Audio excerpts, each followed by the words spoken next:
So I'm back. It's 12:17. I know I got a lot of information to put out today. So that's why so many videos. So it doesn't look like I'm gonna last here that long again because the manager up front, Miss Annie, um, when I first got here, she used to love me. I used to be considered as no problem for months. And then I think it was that situation with that private investigator. After she came, that's when, or Miss Annie went on vacation somewhere and then came back and ain't been the same no more. And I can't say everything on here, because, what I can't say on here, I'll say it on my blog. So, Miss Annie let me back in, yesterday. And then yesterday, this alarm was not beeping. The smoke alarm was not beeping. It was not beeping yesterday. So then, the smoke alarm was not beeping yesterday. So then, but they had somebody like as if they were playing with the smoke alarm, as I showed video footage of that, gaslighting and playing with the smoke alarm. This morning, now the smoke alarm is beeping. So, okay. So I told Miss Annie about the smoke alarm. And she tried to act like she didn't know what I was talking about. And then I tried to tell her it was room 508. And, she tried to argue me that wasn't the room that was, I know it was either 508 or close to that. And so, she tried to gaslight me about that.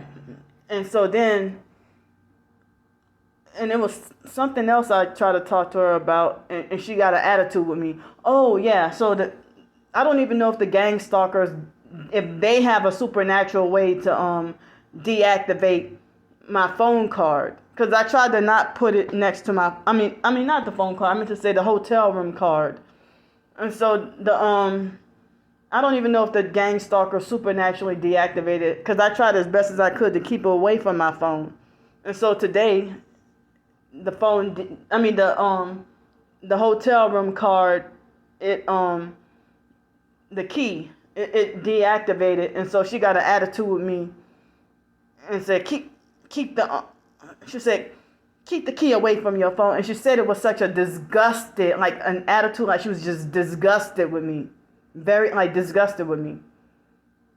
But earlier she made it like everything was fine, it's okay for me to stay here and stuff like that. But if she's getting an attitude, I figure I ain't gonna last here that long. So I don't even know if I might have to go to the more expensive hotels or motels or be back on the streets again. So, I don't recall putting the key next to my phone, but she got an attitude with me about that. And so then later on, I came to her again and told her about the alarm and asked her if she knew when it was going to get fixed. She had this back then she didn't used to act like a narcissistic abuser at all. But she had this look on her face like a disgusted narcissistic abuser, and these people are supposed to be, they're supposed to be Christian. They're supposed to be Christian. A Christian hotel. So they're supposed to be a Christian hotel. So, I'm not even here for trouble. But for her to blow me off and not want to do anything, want anything to do with the smoke alarm, it makes me think she's in on it or part of it. Because I thought hotels aren't supposed to allow smoke alarms to keep beeping like that. They're supposed to have all functioning, so she told me something about that, the maintenance guys. First she would say that they were busy. Then she turned around and said that they weren't here. And she had this disgusting,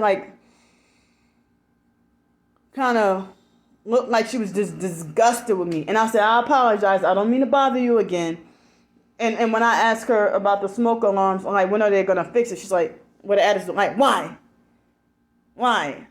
With an attitude. So, I don't think I'm wanted here. I'm not wanted here. And this was done deliberately, that noise harassment with the smoke alarm was deliberately on purpose to run me back out of here and run me back on the streets. I was trying to tell that man yesterday, but that man, he was throwing up the satanic hand signs and was a fake Christian. Why are all these people surrounding me? Like, all these people who are fake Christian perps. Fake religious perps. And then she got an attitude with me when I asked her, because I forgot, it's been so long, so I didn't remember whether or not they had an ice machine. And she got an attitude with me about that too. So I may not be lasting here that long, and may have to be forced to go to a more expensive hotel or motel or be back on the streets. But that man was trying to say that, oh, well, pray that the lady don't remember you or don't say nothing. But they had a note. And the other Filipino lady told me they had a note. So I don't even know if the note was a warning about me. And the other lady, she was throwing up those hand signs and had red fingernail polish.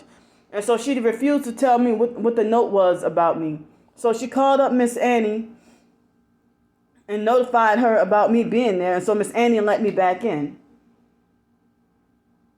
So, all I'm trying to do is freaking survive. And they just making a problem out of nothing. And it seems like they get the smoke alarm to work, to beep when they want it to. And now I don't even hear it. But earlier in this video, y'all probably heard it. But when I told Miss Annie about my hypersensitive ears, because when I asked her when are they going to fix it, she had said with attitude, why, with an attitude. And so, I told her, about my hypersensitive ears. She's like, and that's not my problem. And she said, well, I have no control over that. So just fuck all these fake ass demonic people.